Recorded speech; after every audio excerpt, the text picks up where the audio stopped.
Hello everybody, my name is Tommy and today I'm going to tell you about how the solar panels work. Do you know how the solar panels work?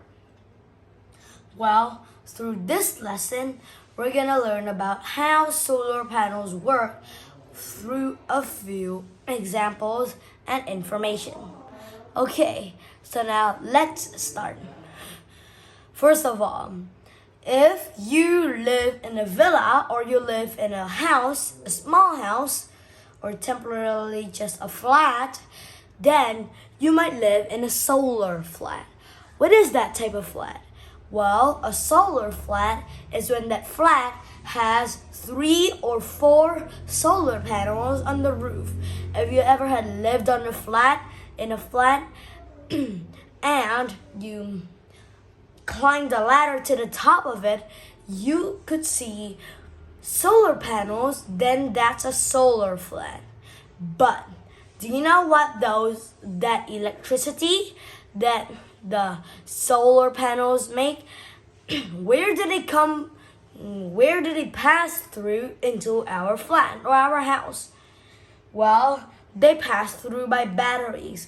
You might see this is just an ordinary radio, right? But here, they will travel through batteries that are as big as this. You see, they're huge, right? But actually, anything that goes through batteries has a circuit. So, do you know what happens to the circuit if the circuit was broken? Well, let's go into the grid. We have a grid of 100 protons, okay?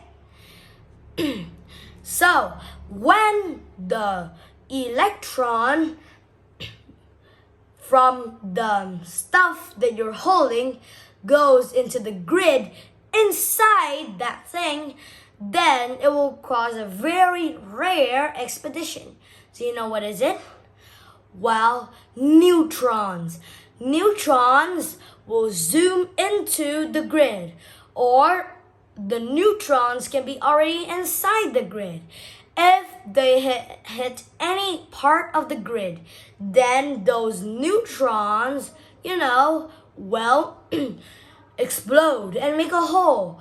But you wouldn't feel that explosion because it is a really small explosion, like a teeny weeny big bang, and then a hole will be caused in the grid. Next, the electrons will keep bouncing and moving very fast over the grid. Whenever it touches an edge of a grid, then it bounces off, and then, it enters the hole. Inside the hole, the electron will demolish into electricity, and then electricity will flow through of your house. Okay, so let's move back to our batteries. You see, batteries could be put inside not anything, but things that are useful for expeditions. You see, for example, this battery. This, like I said, is not an ordinary radio. You see, this thing is equipped with batteries and more batteries to help us in some sort of adventure or hiking trip because it has a flashlight, you see? Second, you might need something else. If you don't have a radio with a flashlight with you, you also need some handy dandy oil lamps that are lightened by burning coal. You see, when we burn coal, it causes harm to the environment, right? So you see, that was something that you should not do. Now I'm going to talk about how solar panels work if there were no batteries. Solar panels cost $1,000 to $3,000 million to put onto the roof. When it attracts sunlight, Not any light, the light from a light bulb or a light from a kitchen light, then it could not absorb and make electricity. So, sunlight is the only type of light that can be used to make electricity through solar panels.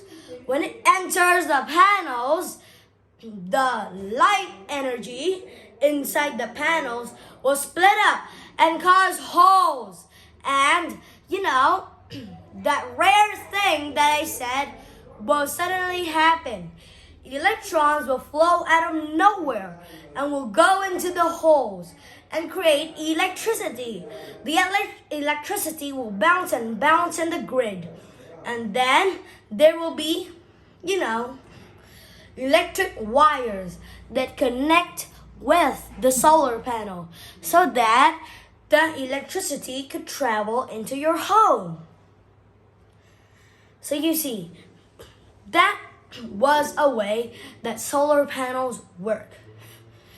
Now, you're thinking that if it was everywhere, then it will brighten up everyone's minds, right? Well, maybe not. And in our next video, I'm going to talk about the problems of solar panels driven everywhere in Africa. So, see you next time with the next video. Bye!